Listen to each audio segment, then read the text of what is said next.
Hey friends, welcome and or welcome back to my channel. If you're new here, on this channel we talk about all things stories and self-care. So that's books that we love, books that we want to read, authors that we love, and self-care. So if you're interested in that sort of content and you haven't subscribed already, definitely hit the subscribe button down below and also the notification bell so that you're notified of every single time that I upload. And if you are new, if you've been here before, welcome back, friend. It's so good to see you again. Today I wanted to talk about a book that I just literally finished reading, a psychology thriller by Ashley Winstead. It's called In My Dreams, I Hold a Knife. And guys, let me tell you, you guys know I love a good mystery, I love a good thriller, and this one definitely did not disappoint. So I wanted to talk about a couple of different things about this book, including a synopsis, talk about the book cover art, talk about some key themes or tropes, my favorite character, and then also what I would have rated it and who I would recommend this for. So without further ado, let's go ahead and get into this review. So a quick synopsis. This is a psychological thriller about 7 friends. They're called the East House 7, who go to school, go to college together, and they are inseparable until one of them goes missing senior year. We find them 10 years later where the 6 of those 7 friends end up coming back to homecoming and having a reunion. And it's really interesting. This book is told through the lens of multiple different characters, but we have one main character, Jessica Miller, who is that stereotypical unreliable narrator. She is, just a little bit of history about her, she has a little bit of a chip on her shoulder in that she has a past where she is kind of seen as like the ordinary person. She's not really kind of the star of the show most of the times, and so she has some insecurities about herself. And so when we meet her, she is anticipating going back and seeing her friends 10 years later and being able to kind of show off how she has gotten a great job, how she has just elevated herself and to now be seen as the star of the show. But unfortunately, one of those remaining 6 has been blamed for a murder and has kind of been shunned for the past 10 years. So while they're at homecoming, they all go down memory lane and a lot of secrets actually do come out. And of course, this book wraps up beautifully. It is revealed who the character is at the end. So in terms of a book cover, I would say that I find this very intriguing and the imagery is pretty appropriate.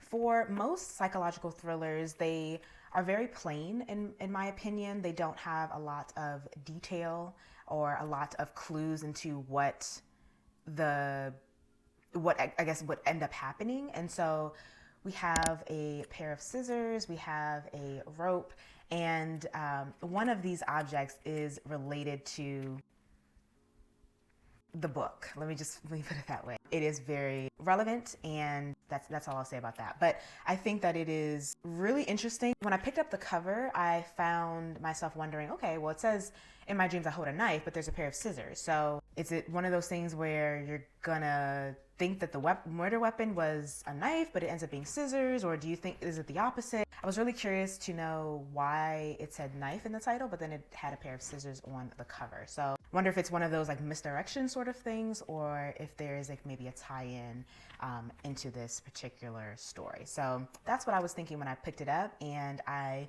thought that the cover was appropriate for the type of book that it is. So in terms of key themes or tropes, there were quite a few that we kind of saw coming. So we know from the summary that there's a killer or there's a mystery that happened 10 years ago, and we need to figure out from this group of people who actually did it. So it's that sense of we all have a secret, but no one really knows everyone's secrets, and they're not aired out until we go through the actual story. We also have a bit of that like unreliable narrator. Jessica Miller is our main narrator and our main character, and I would say a good portion of the book focuses on her particular perspective and her particular secret. But we also, throughout the book, are getting narration. Some chapters are narrated by some of the other characters. And I found it very interesting that all of the characters had a sense of unreliable narration.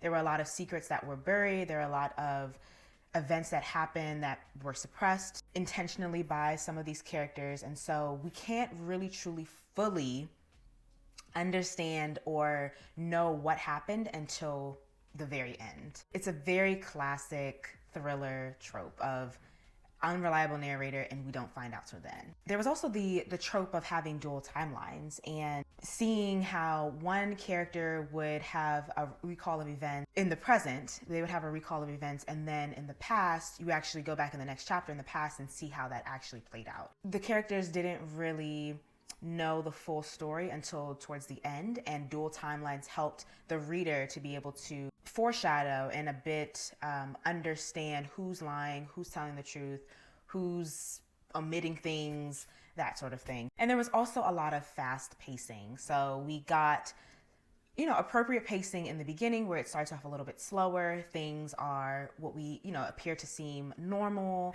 happy, things are great. And then towards the end, I say towards the middle and the end, we see a lot of like that pace pick up, a lot of, oh, I don't know what happened. Oh, this person said this. Oh, but this doesn't really make sense.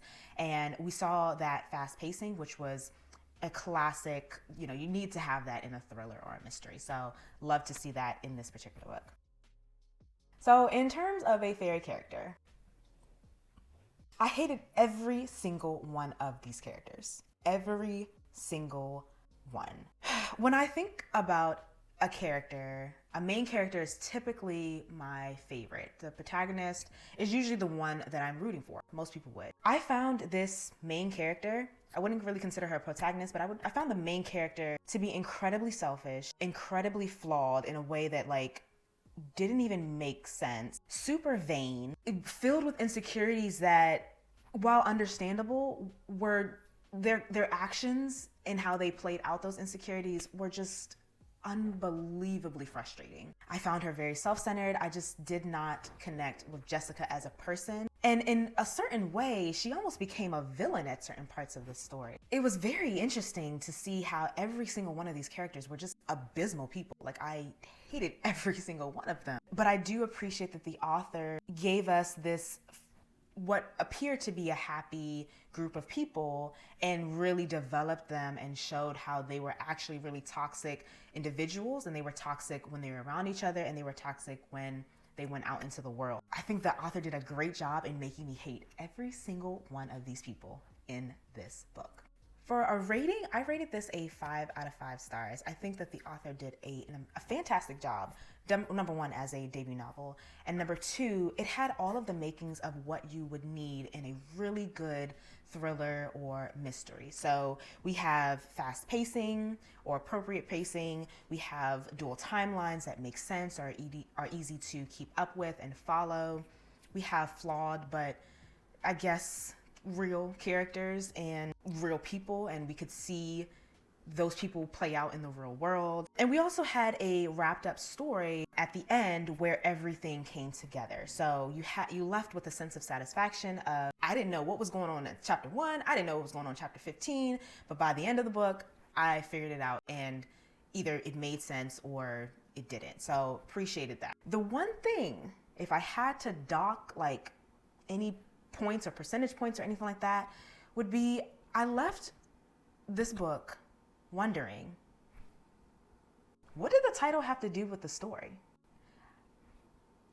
I don't know if anyone else had that same question, and if you did, definitely leave me a comment down below. But did I miss something? What happened? Why? What did the author mean by the title, and what did that have to do with the story? I'm so curious about that, but even that aside, I thought that this was incredibly well written, and again, not even for a debut novel, for a thriller mystery book, this was definitely a good read, and I would recommend it to anyone that is looking for that good thriller, that good psychological, I don't know what's happening, things are happening, things are not reliable, things are not known, but that cliffhangers at the end of each chapter, that sort of experience is definitely found in this book, and I would highly recommend it to anyone that is looking for that. So that is it, though. That is my review of In My Dreams, I Hold a Knife by Ashley Winstead. I really, truly enjoyed this book, and I'm really curious to know, is this on your TBR? Have you put this on your list of books to read, or have you already read it? Either way, let me know down in the comments below. I'm so curious to know if more people have read it or more people are interested in reading it. I didn't see a ton of information out there about reviews on this book, so I'm really curious to know how people have received it if they have read it. Also, if you are new here and you liked what you saw, definitely give this video a thumbs up. Doing so definitely helps please the algorithm gods and puts this channel in front of more people like yourself that are looking for diverse books and diverse stories. So books from Black, Indigenous, people of color, women authors, diverse authors, and diverse stories. If you haven't subscribed already, definitely subscribe down below and hit the notification bell so that you're notified of every single time that I upload. All right, so that is it for this video. I will see you next week. Bye.